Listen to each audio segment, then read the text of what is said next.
بسم الله الرحمن الرحیم. کاوستیک به چی میگن؟ کاوستیک جلوه‌ای هست که ما میتونیم تلالو بازتاب نور رو روی زمین و روی اجسام ببینیم. یعنی اگر شما مثلا بیایید برای این آبتون یک دیسپلیسمنت سه‌بعدی با حالا پلاگین فونیکس درست بکنید، خب اگه مثلا چنین آبی بسازید، شما میگید جیای رو من روشن میکنم مثلا و بتونم مثلا یه نوری رو ببینم توی حالا اون فضای خودم. این افکت کاوستیک کارش اینه که شما وقتی که روشن میکنید باید بید اولا توی منبع نورتون مقدار فوتون رو تعیین کنید. شعاع فوتون من چقدره؟ همون چیزی که تو بحث فوتو ایمیت رادیوس. بحث بعدی باید بیام تو تنظیمات ستینگ وی ری آبجکتش بگم که مثلا تعداد فوتون کاوستیکش چقدر باشه. مثلا میگیم چقدر؟ 1500. حالا اگه از این صحنه رندر بگیرید، ببینید بچه‌ها رندر چجوری شد. یعنی به قولی تلالو نور افتاد کف آب. منتها شرط داره، اولا تو متریال آبتون حتما باید تیک افکت شادو برداشته شده باشه. این تیک چیه؟ میگه که نور از تو شیشه خونه رد بشه نشه. برای خونه شیشه باید رد بشه، ولی برای این آبی که کاوستیک میخواد نباید نور رد بشه. بحث دیگه چیه؟ باید موجتون حساب شده باشه. و بحث آخر کیفیت نورتون باید بالا باشه.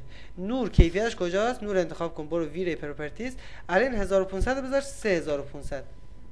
زمان محاسبه فوتون مپتون الان باز افزایش هم پیدا میکنه نسبت به حالت قبلی. ببینید الان رندری که در میاد خیلی فرق میکنه با قبلیه، چون تو اون مثلا دوندون و نویزا خیلی زیاد بود، تو این یه مقدار مثلا کمترش کردیم. البته چیزی هم بگم، کاوستیک مبحثی که تو شرایط خیلی خاص استفاده میشه. مثلا شما نیازی ندارید برای همه پروژه معماریتون کاوستیک به کار ببرید.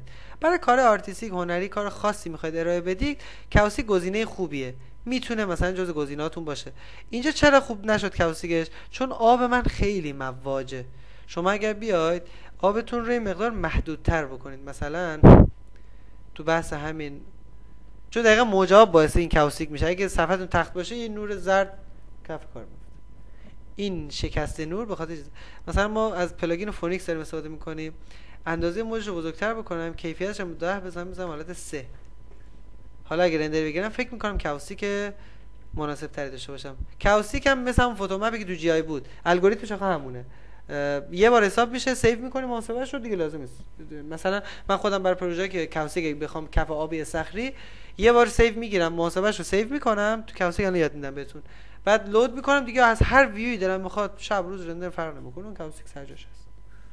البته مثلا کلک هم میشه زد تو اینترنت، کاوستیکای آماده است، تکسچر مپ کاوستیک آماده، اینو به عنوان متریال سازی روی کف تکسچر کاشی صخرتون میدید. این باعث میشه دیگه محاسبه هم نمیکنه، آماده رندر همیشه آماده است. آره اینا زیرکیای کاره. الان این بهتر شد. چرا؟ چون اون موج خیلی تندشو یه مقدار برداشتم، یه مقدار مثلا ایدئالتر و بهینه‌تر شده که مثلا این حالت رو، حالا مثلا اندازه موجم 1.5 متر نیست، اندازه موج مثلا کوچولوتر بکنم،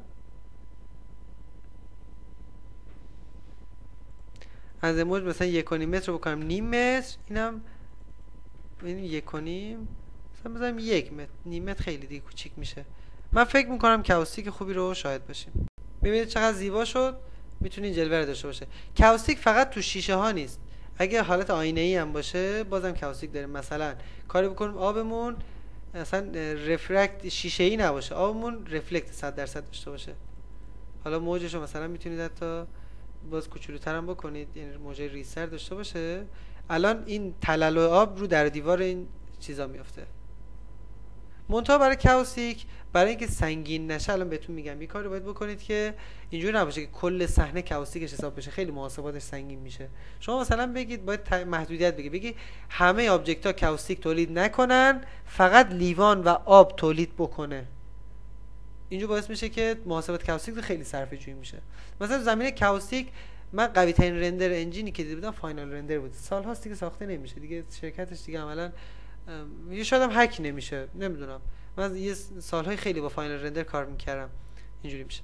فاینال رندر من خیلی کار میکردم، یعنی قبلا که سیستم قوی برای وی ری نداشتیم. کاوستیکش مثل موشک حساب میکرد، خیلی قوی بود تو کاوستیک. محاسباتش. بعد منتال ری هم تو کاوستیک قدرتش بالاست، چون نورپردازی منتال ری کلا یه پایه کارش فوتون مپه. یکی از ضعف‌های منتال ری تو درس جی آی، حالا بهتون نگفتم، یکی از ضعف‌های منتال ری نسبت به وی ری همینه. منتال ری لایت کش و ایرادینس مپ اینا نداره. منتال ری یه فاینال گدر داره که معادل ایرادینس مپ ماست، ضعیف‌تر البته، و یه فوتون مپ داره. واسه همین رندر منتال ری بخواد کیفیت بالا بره خیلی جی آی طولانی داره و شما یه کار داشته باشی 5 تا فریم 5 شکل مختلفه، 5 بار فقط باید هی الکی حساب بشه. ضعفای منتال ری اینه نسبت وی ری. میبینید چقدر جالب شد؟ تلالو آب رو بدنه استخر، رو سقف استخر مثلا بیفته. حالا میتونید یه تناسبی بین رفلکت و رفرکت به وجود بیارید، مثلا یک چیز زیبا رو شاهد باشیم. کاوستیک در مباحث ولومتریک هم کاربرد داره. ولومتریک دیگه بحثای خیلی تخصصی میشه که حالا باید هفته آینده بهتون بحث environment رو درس بدم، ولی خب یه اشاره حالا بهش داشته باشیم. البته خیلی شرایط خاصی به وجود میاد، شاید حتی الان موفق نشیم بسازیمش، یعنی میگم بحث واقعا مهمیه. مثلا ما بگیم یه گیزمو بسازیم، بگیم توی این گیزمو مه درست بشه. حالا هفته آینده بهتون مفصل در این باره با هم صحبت خواهیم کرد. و بعد حالا که مه داریم، مثلا بگیم اسکاتر جی آی هم باشه. حالا اگر این متریالمون همون آب باشه، ببینید بچه چقدر زیبا شده.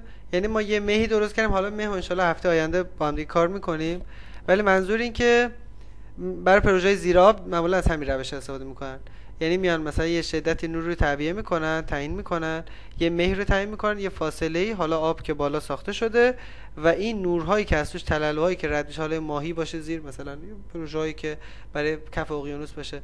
حالا مثلا جالبه ما بیایم جهت تابش نور خورشید مثلا تغییر بدیم، بگیم از این ور بزنه و خدمتتون عرض کنم خود شدت نور خورشید هم یکم بیشتر بکنم، یعنی نور با شدت بیشتری تابیده بشه. حتی اگه بخواید، چون ببین محاسبات کاوستیک میشه کاری کرد که سیو بشه، میتونی حتی کاری بکنی که کاوستیکش پررنگ‌تر بشه. ببین تو ویری آبجکت، ویری پروپرتیز، میگم شدت کاوستیکش پررنگ، شاید مثلا وقتی نیاز نباشه خورشید تو پررنگ‌تر بکنی.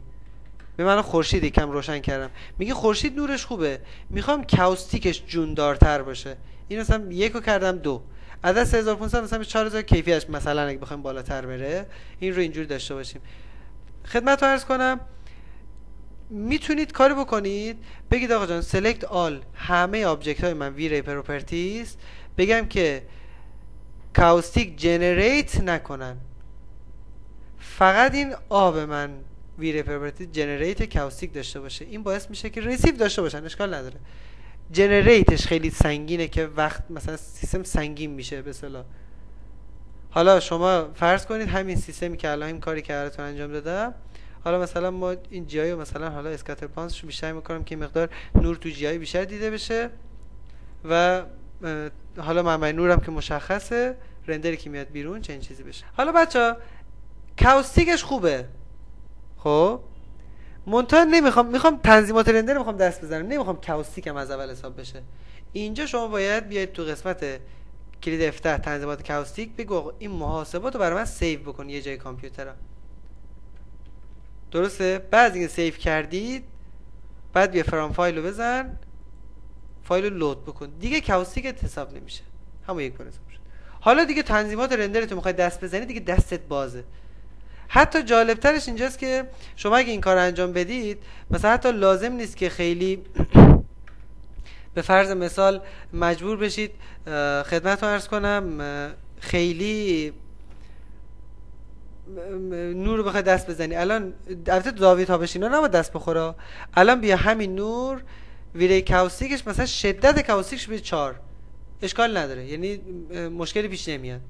خب الان دوباره از همین صحنه رندر بگیریم، ببینید الان اینجا همه چی سیف شد، درسته؟ اگه زاویه رو تغییر بدید اشکال نداره، چون فوتون مپ همه چی رو حساب میکنه.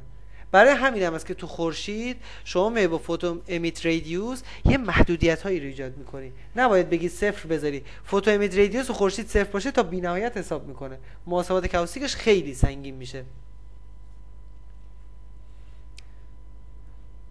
زاویه دوربین آزادیم، راحت میتونید تغییر بدید، مشکلی هم براتون به وجود نخواهد آورد. خب بچه‌ها میتونم بگم کاوسیک به پایان رسید. افکت جذابیه، برای کار خاصم استفاده کنید، تو همه کارها به کارتون نمیاد، فقط سیستمتون الکی میخواد زور بزنه. امیدوارم راضی بوده باشید.